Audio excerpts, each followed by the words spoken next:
Coucou tout le monde, je suis très contente de vous retrouver aujourd'hui dans une nouvelle vidéo et on se retrouve pour un nouveau point lecture.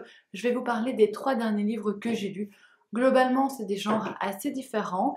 J'ai eu 2 très bonnes lectures et une lecture vraiment plus difficile. Tout d'abord, je vous parlerai de La colline aux esclaves de Kathleen Grissom.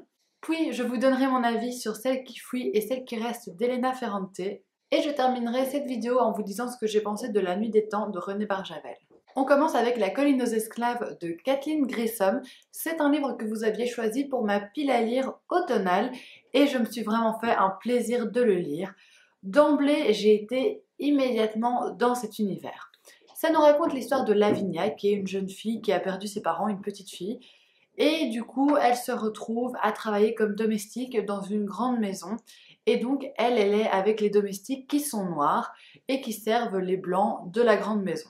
Elle grandit vraiment avec eux, elle est élevée par eux, elle s'attache énormément à eux et ils sont comme sa propre famille, elle les considère vraiment comme sa propre famille. Mais sa couleur de peau fait que c'est assez difficile et que les choses vont petit à petit changer. Ce que j'ai beaucoup aimé, c'est que c'est un roman qui s'étend sur un laps de temps très long parce qu'on voit vraiment Lavinia et tous les autres personnages évoluer. Ça débute tout à la fin du XVIIIe siècle et ça continue pendant le début du 19e. Et c'est très intéressant de voir vraiment les personnages grandir, évoluer, devenir adultes ou bien devenir plus âgés pour ceux qui étaient déjà adultes. J'ai vraiment beaucoup aimé qu'on voit vers où les personnages se dirigent, que petit à petit on se pose des questions sur leur personnalité, sur ce qu'ils vont devenir. Ce qui est intéressant, c'est qu'on suit principalement 2 personnages féminins, c'est-à-dire qu'elles sont tour à tour narratrices. Il y a Lavinia, qui est la plupart du temps la narratrice de cette histoire, et il y a Belle, qui est une jeune métisse qui travaille donc comme domestique dans la grande maison. Les chapitres concernant Belle sont beaucoup plus courts, mais ils sont aussi très intéressants, même si j'ai préféré le personnage de Lavinia parce que c'est vraiment le personnage central et qui est très intéressant parce que justement elle se situe entre ces deux mondes. Elle, on veut la traiter comme une blanche et elle se sent comme cette famille noire, elle a l'impression de leur appartenir. Donc ça, j'ai beaucoup aimé, c'est des personnages auxquels on s'attache vraiment ou bien qu'on déteste cordialement. Je trouve que les personnages sont très bien traités parce qu'ils nous laissent pas du tout indifférents. En tout cas, moi, j'ai ressenti beaucoup de choses en lisant ce livre. J'ai bien aimé la plume aussi, ça faisait longtemps que j'avais pas dévoré un livre comme j'ai dévoré celui-ci. Je l'ai vraiment lu très rapidement, surtout la fin, j'avais envie d'avoir le fin mot de l'histoire, j'avais envie de savoir ce qui allait se passer. Je ne vous cache pas que la fin est un petit peu rocambolesque, mais elle m'a quand même bien plu, franchement tout le livre m'a beaucoup plu. La seule chose que je reproche, c'est le titre du livre, La colline aux esclaves. Ça nous vend quelque chose qu'on n'a pas dans le livre. C'est-à-dire que oui, on va parler des esclaves, mais très brièvement, de manière plutôt anecdotique qu'autre chose. Donc, il y a des esclaves sur la plantation où ils vivent, mais ils sont très éloignés. On apprend à connaître quelques esclaves, mais c'est pas du tout leur histoire à eux qu'on suit. C'est vraiment l'histoire de ces domestiques dans la dépendance à côté de la maison. Et je trouve que le titre en anglais est bien mieux choisi parce qu'en anglais ce livre s'appelle The Kitchen House et je trouve que ça reflète beaucoup mieux ce qu'on trouve à l'intérieur. Mais en tout cas, c'est un livre que je vous conseille si toute cette période-là vous intéresse. Il est vraiment super intéressant, il est très bien fait.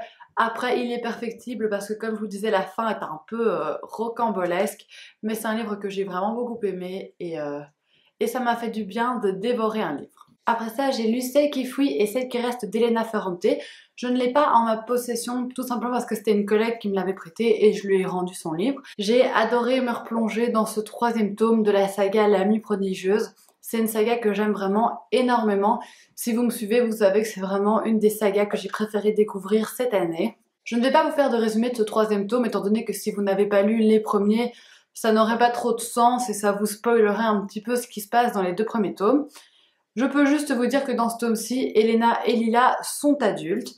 En gros, de quoi est-ce que ça parle cette saga pour ceux qui n'en ont jamais entendu parler, même si ça m'étonnerait parce qu'on en parle beaucoup ces derniers temps.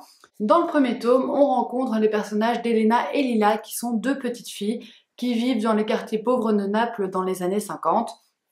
Et on va vraiment les voir évoluer, on va les voir grandir, on va suivre leur progression, leur vie de famille, leur vie amoureuse, on va vraiment suivre leur vie, mais ce sont des personnages qui sont assez particuliers, qui ont des caractères très forts, elles ont des caractères très différents.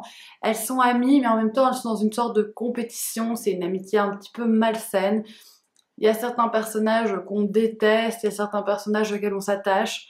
Et dans ce tome-ci, ça a été encore plus marqué pour moi. Il y a vraiment une des deux que j'apprécie et une des deux qui m'énerve, vraiment. Mais bon, je pense que beaucoup de gens ressentent la même chose en lisant le livre, enfin je ne sais pas. Dans ce tome-ci, j'ai vraiment aimé les voir encore plus évoluer parce que maintenant elles sont adultes, elles ont d'autres responsabilités, elles ont d'autres vies, d'autres trains de vie.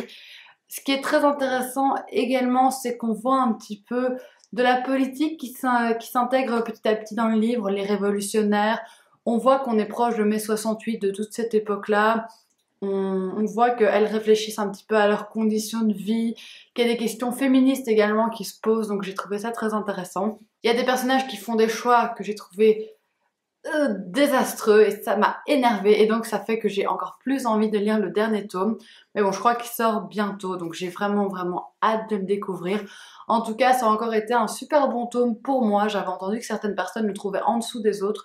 Personnellement, j'ai pas du tout trouvé. J'ai beaucoup aimé ma lecture. Et enfin, on passe un petit peu au sujet qui fâche. J'ai lu La Nuit des Temps de René Barjavel. C'était le dernier livre que je devais lire de ma pile à lire automnale. Je l'ai lu un petit peu en retard, enfin je l'ai commencé avant la fin de l'automne et je l'ai un petit peu tiré en longueur. Surtout, je ne veux froisser personne en donnant mon avis. Je comprends totalement qu'on puisse aimer ce livre et d'ailleurs, je me sens moi complètement à part parce qu'en lisant les commentaires sur Livre Addict, tout le monde dit que c'est un chef-d'œuvre, donc je pense que c'est moi qui suis passée carrément à côté de quelque chose et j'en suis vraiment déçue. J'avais tellement envie d'aimer ce livre et j'ai pas réussi à l'apprécier vraiment à sa juste valeur, je pense. C'est un livre de science-fiction. Ça nous raconte l'histoire de plusieurs scientifiques qui sont en Antarctique et qui vont faire une découverte assez incroyable sous la glace parce qu'ils vont découvrir des ruines et au final ils vont découvrir un homme et une femme qui sont d'une beauté absolument incroyable et qui sont là depuis 900 000 ans. C'est un grand classique que je n'avais jamais lu et beaucoup de gens d'ailleurs l'ont lu à l'école et moi j'avais jamais eu cette occasion. Je vais vraiment vous dire honnêtement ce que j'en ai pensé. Je me suis vraiment ennuyée. Ça a été ça mon principal souci avec ce livre, c'est que ça ne m'intéressait pas. Je me suis ennuyée, j'ai trouvé le temps très long à la lecture de ce livre. Les 100 premières pages, je me suis dit mais je vais abandonner, c'est pas possible, je m'ennuie. En fait, tout ce qui est scientifique, etc., c'est un peu ma bête noire, c'est quelque chose que je n'apprécie pas du tout. Et j'ai vraiment eu du mal avec cet aspect très scientifique, je décrochais. Après c'est bien écrit, hein, mais pour moi c'est une écriture qui est tellement froide que je m'attachais pas du tout à ce qui se passait, je retenais pas les noms des scientifiques, j'étais là... Voilà, peu importe. Une fois qu'on découvre ces deux corps sous la glace, je me suis dit pourquoi pas. Et au final, j'ai jamais accroché. J'ai vraiment lu la fin en diagonale pour que ce livre se termine parce que j'en pouvais plus. Même l'histoire d'amour qu'il y a au cœur de ce livre ne m'a pas intéressée. Je me suis pas sentie impliquée, je me suis pas sentie touchée du tout. J'ai pas accroché du tout avec les personnages en fait. Je sais même pas quoi vous dire parce que je suis un petit peu, pour tout vous dire, un petit peu mal à l'aise parce que tellement de gens ont aimé ce livre et tellement de gens ont choisi ce livre pour ma pile à lire automnale parce qu'ils l'avaient adoré. Et vraiment, je crois que c'est le livre de cette année 2017 que j'ai lu que j'ai le moins aimé et j'arrive pas à mettre le doigt vraiment sur ce qui a cloché, à part que je me suis tout le temps sentie complètement en dehors, que ça m'intéressait pas, mais alors pas du tout. Franchement, il y avait un personnage qui pouvait mourir dans la seconde, que je m'en fichais complètement. Je suis vraiment restée en retrait, restée complètement froide à ce qui se passait. Les personnages, ouais, comme je vous disais, ça m'intéressait pas. Leur histoire d'amour, je me disais, je m'en fiche. J'ai lu la fin, vraiment, enfin, même une bonne partie, vraiment en diagonale, parce que j'avais envie d'arrêter cette lecture. Mais je me disais, allez, je vais pas l'abandonner parce que vous me l'avez choisi, j'ai envie au moins d'aller jusqu'au bout. En fait, ce que je trouve dommage, c'est que je pense que ça aurait pu m'intéresser. Je trouve l'idée de base est vraiment géniale d'imaginer les gens qui ont vécu sur cette terre avant nous, donc il y a 900 000 ans, et d'imaginer qu'en fait ils étaient beaucoup plus intelligents que nous, beaucoup plus développés que nous. Pourquoi pas? C'était une bonne idée. mais la manière dont ça a été fait m'a complètement perdue. Et je lisais les commentaires un peu livre addict pour me rassurer et me dire allez, t'es pas la seule, mais en fait je me sentais très très seule parce que tout le monde dit que c'est un chef-d'œuvre et donc je comprends pas à côté de quoi je suis passée. C'était peut-être pas le moment pour moi de le lire, en tout cas je n'ai pas ressenti d'émotion, j'ai pas ressenti de plaisir du tout en le lisant, c'était plus une corvée pour moi de reprendre le livre, j'avais vraiment du mal. Voilà, ça restera pas du tout un bon souvenir de lecture. Après, peut-être que si je le retente dans quelques temps, ça passera mieux, j'en sais rien. Mais je vous avoue que pour l'instant, je suis plus un peu dégoûtée de ce livre qu'autre chose. J'ai vraiment pas envie d'y revenir pour l'instant. Je suis un peu, voilà, un peu déçue parce que tout le monde l'aime tellement, tout le monde m'en a toujours fait tellement d'éloges que je me sens pas normale en fait là. C'est un peu bizarre. Du coup, grosse déception pour moi. Je suis pas rentrée dedans et je me suis vraiment ennuyée.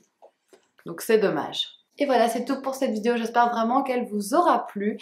N'hésitez pas à me dire dans les commentaires si vous avez lu un de ces 3 livres, ce que vous en avez pensé, si vous partagez mon avis ou pas du tout. N'hésitez pas non plus à me dire pourquoi vous avez adoré La Nuit des Temps, qu'est-ce qui vous a touché, qu'est-ce qui vous a plu dans ce livre, pour que je puisse comprendre tous ces gens qui adorent ce livre.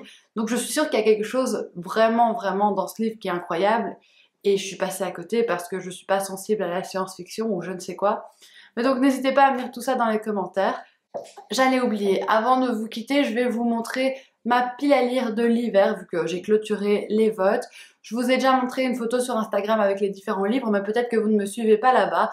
Donc je vais juste vous présenter très brièvement les titres. Tout d'abord, vous m'avez choisi Quand souffle le vent du nord de Daniel Glatauer. Bonjour tristesse de Françoise Sagan. Je vais enfin sortir Outlander de Diana Gabaldon de ma palle.